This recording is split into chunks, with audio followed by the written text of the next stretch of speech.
네, 오늘 성경 말씀 보시겠습니다. 사도행전 4장 13절부터 22절까지 말씀입니다. 그들이 베드로와 요한이 담대하게 말함을 보고 그들을 본래 학문 없는 범인으로 알았다가 이상히 여기며 또 전에 예수와 함께 있던 줄도 알고 또 병 나은 사람이 그들과 함께 서 있는 것을 보고 비난할 말이 없는지라 명하여 공회에서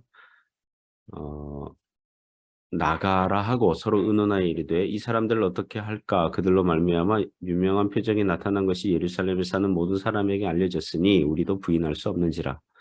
이것이 민간에 더 퍼지지 못하게 그들을 위협하여 이후에는 이 이름으로 아무에게도 말하지 말게 하자 하고 그들을 불러 경고하여 도무지 예수의 이름으로 말하지도 말고 가르치지도 말라 하니 베드로와 요한이 대답하여 이르되 하나님 앞에서 너희의 말을 듣는 것이 하나님의 말씀을 듣는 것보다 옳은가 판단하라. 우리는 보고 들은 것을 말하지 아니할 수 없다 하니 관리들이 백성들 때문에 그들을 어떻게 처벌할지 방법을 찾지 못하고 다시 위협하여 놓아 주었으니 이는 모든 사람이 그 된 일을 보고 하나님께 영광을 돌림이라. 이 표적으로 병 나은 사람은 40여세나 되었더라. 아멘. 네, 오늘 설교는요. 하나님께만 충성, 하나님께만 충성 이런 제목으로 하나님의 말씀을 증거하겠습니다. 오늘 성경 말씀은 사내들인 공회가 사도들에게 더 이상 예수의 이름으로 말하거나 가르치지도 말라 이렇게 위협을 하니까 사도들이 거기에 맞서서 우리는 사람이 아니라 하나님께 충성한다 이런 의지를 표명하는 그런 대목입니다. 오늘 몇 가지 교훈을 보면서 은혜를 나누길 원합니다. 오늘 본문이 우리에게 주는 첫 번째 교훈은 세상은 양심을 속인다는 것입니다. 세상은 양심을 속인다. 13절부터 16절에 이걸 말씀하고 있는데요. 다시 한번 읽어보죠. 그들이 베드로와 요한이 담대하게 말함을 보고 그들을 본래 학문 없는 범인으로 알았다가 이상히 여기며 또 전에 예수와 함께 있던 줄도 알고 또 병난 사람이 그들과 함께 서 있는 것을 보고 비난할 말이 없는지라 명하여 공회에서 나가라 하고 서로 의논하여 이르되 이 사람들을 어떻게 할까? 그들로 말미암아 유명한 표적 나타난 것이 예루살렘에 사는 모든 사람에게 알려졌으니 우리도 부인할 수 없는지라.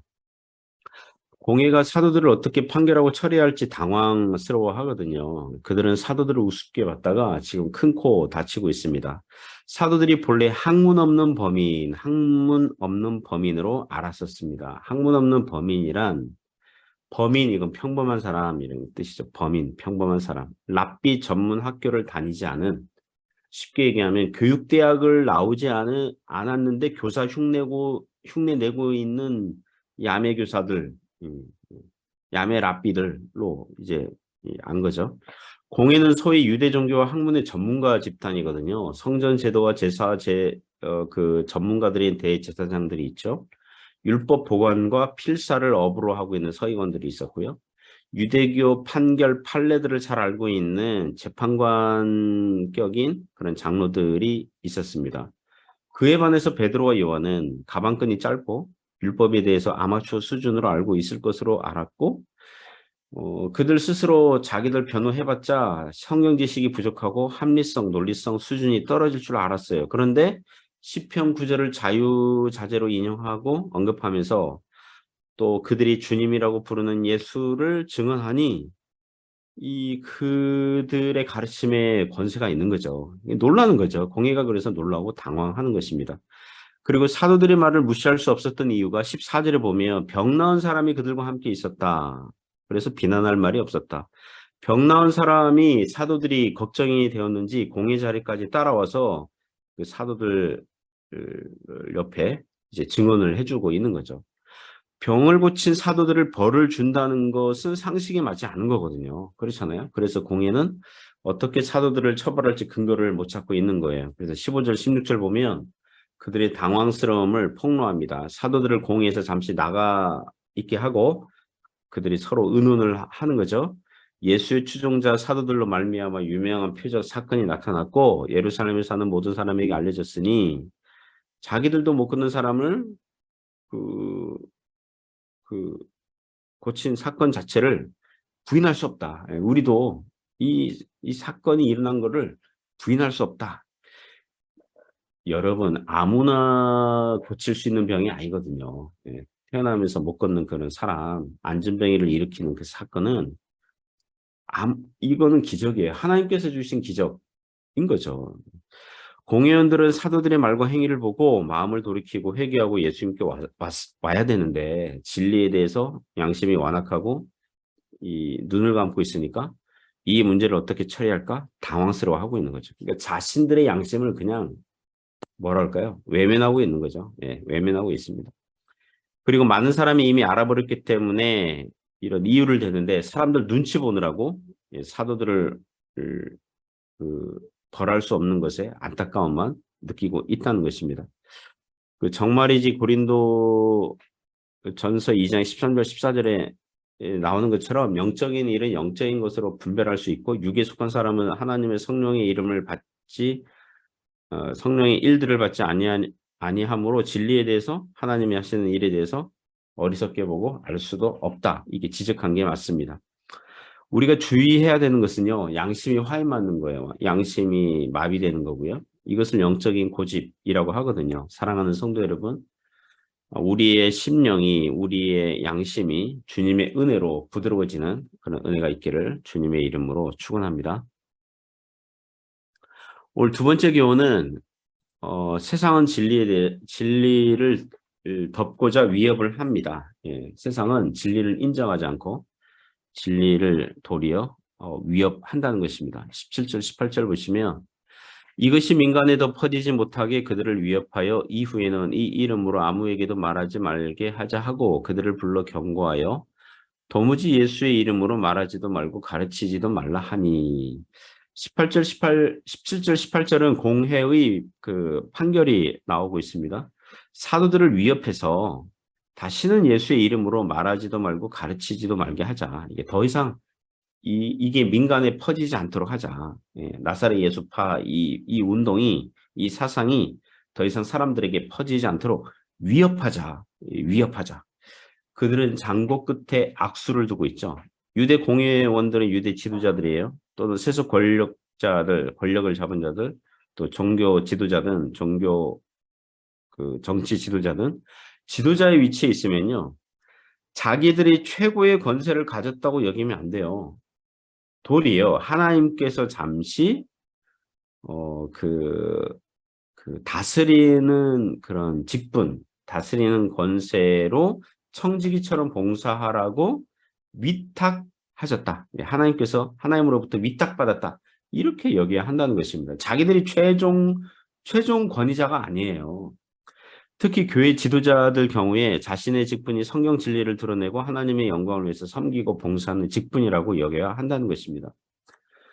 유대 공회만 사도들을 진리를 위협한 게 아니에요. 신약교회 역사 2000년간 역사를 보면 불신앙적인 교회 지도자들이 진리를 막으려고 옳은 소리 하는 자들의 입을 다물게 하려고 온갖 위협과 핍박과 심지어 생명을 빼앗는 일을 서슴지 않았습니다. 중세시대에 종교재판소 설치해가지고 종교라는 이름으로 하나님의 이름으로 수많은 죄 없는 사람들을 고문과 재산 몰수와 사형까지 행했던 과거 역사가 있었습니다.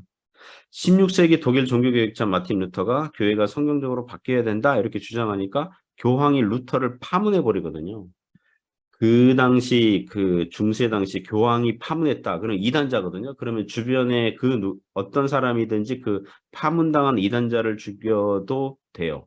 예, 그러니까 교황이 어떤 사람을 파문했다. 그 다른 사람들에게 이렇게 말한 셈입니다. 얘들아, 파문당한 이단자를 죽여라. 그거였어요. 독일 제후들이 루터를 보호해 주지 않았다면 루터는 종교개혁의 꽃을 피우기도 전에 죽임을 당했을지 모릅니다.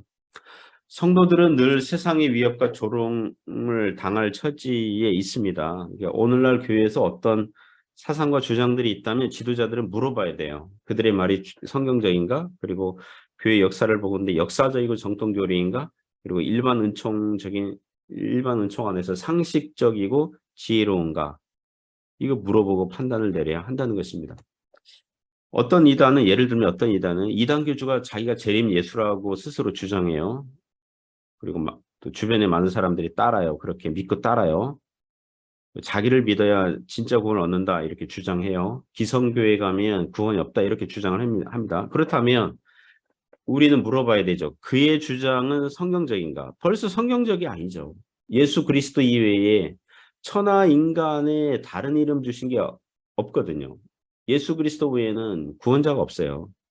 벌써 거기서부터 이제 부딪히는 거죠. 그리고 확실한 이단이에요. 거기는 두 번 돌아볼 필요도 없어요. 오늘날 신천지 만민중앙교회 통일교 전 그 안산홍 증인의 현 하나님의 교회가 거기에 속하는 거예요. 그런데 어떤 이단은 교주를 예수님 재림 예수라고 그렇게 예수님의 자리를 빼앗지는 않아요. 자기 스스로 뭐 구원자라고 얘기하진 않아요. 그러나 오늘날에도 직통 계시를 받을 수 있다. 지금도 기적 은사가 지속되고 있다. 꿈과 환상, 귀로 듣는 뭐 하나님의 음성 뭐 이런 것으로 하나님의 뜻을 알 수 있다. 이렇게 주장한다고 합시다. 그러면 우리가 물어봐야 되죠. 성경적인가? 물어볼 수 있죠. 그런데 성경에 보니까 구약 선지자들이 그랬고 복음서 예수님 사도행전의 사도들이 그런 기적 사건들이 나오거든요. 그래서 그들이 주장하기를 봐라 성경에 나오지 않냐. 성경에 나오니까 성경에 나오는 사건은 오늘날도 발생할 수 있고 일어날 수 있다. 이렇게 주장을 한단 말이에요. 그래서 그럴듯하기 때문에 통과해 줍시다. 성경적인가? 저 같은 경우는 성경적이 아닌데 그걸 보면 성경적이 아닌데 어쨌든 성경에 나온 사건은 오늘날에도 일어날 수 있다. 이렇게 주장을 하니까 오케이 패스해 주십시다. 그러면 우리의 교회 역사 신앙의 선배들이 동의한 것인가? 즉 역사적이고 정통적인가? 물어봐야 되죠. 초대교회 때부터 이단으로 정제된 영지주의 몬타누스 파가 그런 신비주의 파였거든요. 은사주의, 신비주의. 중세시대 제세례파, 퀘이커 교도와 같은 집단들이 그런 부류였단 말이에요. 그러면 그것을 추구하는 것은 역사적인, 그러니까 역사적인 우리 신앙의 선배들이 인정하지 않았기 때문에 이건 정통교리가 아닌 거예요. 그리고 제가 그렇게 얘기하잖아요. 그러니까 은사 이것은 재능이란 말하고 같은 거잖아요. 누가 병 고치는 은사가 있다 그러면 그 사람은 병 고치는 재능이 있는데 교회에서 집회하지 말고 그 병원 중환자실 다니면서 중환자에 누워 있는 사람들 고치시면 돼요. 은사가 그런 개념이에요. 은사. 그러니까 불치병, 난치병에 걸린 사람이 기적적으로 치료될 수는 있어요. 하지만 어느 특정한 사람에게 이 은사가 붙어 있는 그런 시대는 아니라니까요. 오늘날 누가 오병이어로 5천 명을 먹일 수 있는 그런 걸 만들어내고 누가 물리를 걸어갈 수 있습니까? 성경에 예수님께서 그렇게 한다고 그래가지고 어느 인간이 그럴 수 있습니까? 그렇지 않거든요.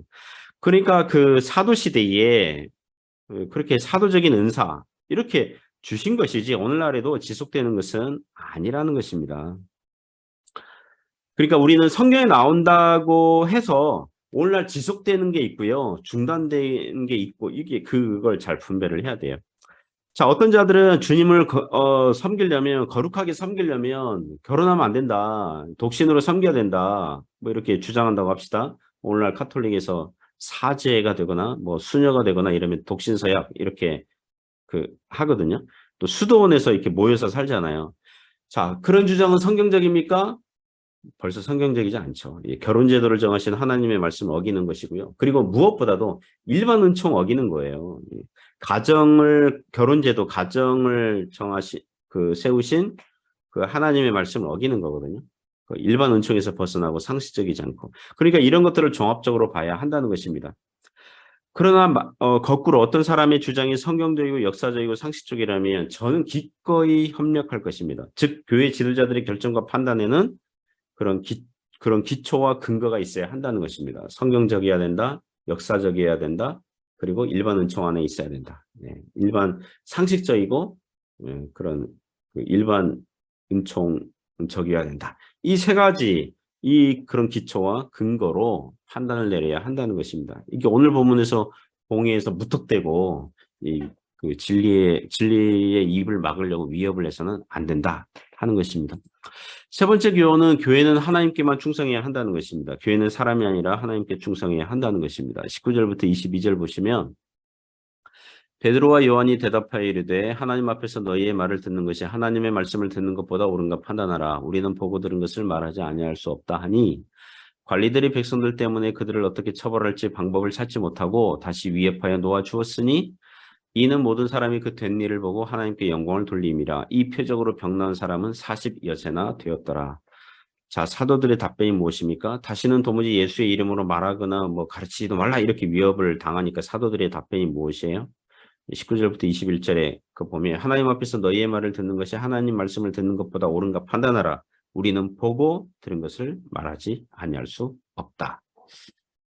7절에서 사도행전 4장 7절에서 공회가 사도들에게 이렇게 물었었어요. 너희가 무슨 권세와 누구의 이름으로 이 일을 행하였느냐? 사도들의 답변은 거꾸로 공회에게 묻는 것입니다. 너희가 마땅히 하나님의 권세와 하나님의 이름으로 지도자 직분을 섬기고 진리를 높여야 되는데 너희는 지금 너희들 자신의 불신앙적인 권세와 너희들 이름으로 왜 복음 진리를 하나님의 진리를 전하고 있는 우리를 막아서고 방해하고 반대하느냐? 너희는 무슨 권세와 누구의 이름으로 이 일을 행하였느냐? 이렇게 질문한 셈이에요. 거꾸로 질문한 셈입니다.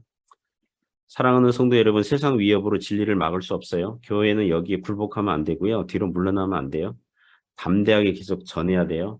물론 지혜롭게, 비둘기같이 순결하고 뱀같이 지혜롭게 해야 되지만 말입니다. 그러자 공예는 백성들 때문에 그들을 어떻게 처벌할지 방법을 찾지 못하고 다시 말로만 위협하고 놓아줘요. 이게 얼마 못 가서 그들은 스데반을 죽이고 이제 교회를 핍박하게 될 거예요. 자, 보십시오. 일반 백성들은 그 된 일을 보고 하나님께 영광을 돌리고 있어요. 병 고침 받은 사람은 나이가 40여세나 되었더라 이렇게 말씀하고 있습니다. 복음 진리를 들었고 그 진리를 옆에서 돕고 응원하고 지지하는 그런 그 기적 사건이 있고 이게 사도의 은사라고 합니다. 백성들은 하나님께 영광을 돌리고 있는데 지도자의 자리에 앉은 공회원들은 더욱 완고하기만 하는 거예요. 사랑하는 성도 여러분, 우리는 사람이 아니라 하나님께만 충성해야 될 줄 믿습니다.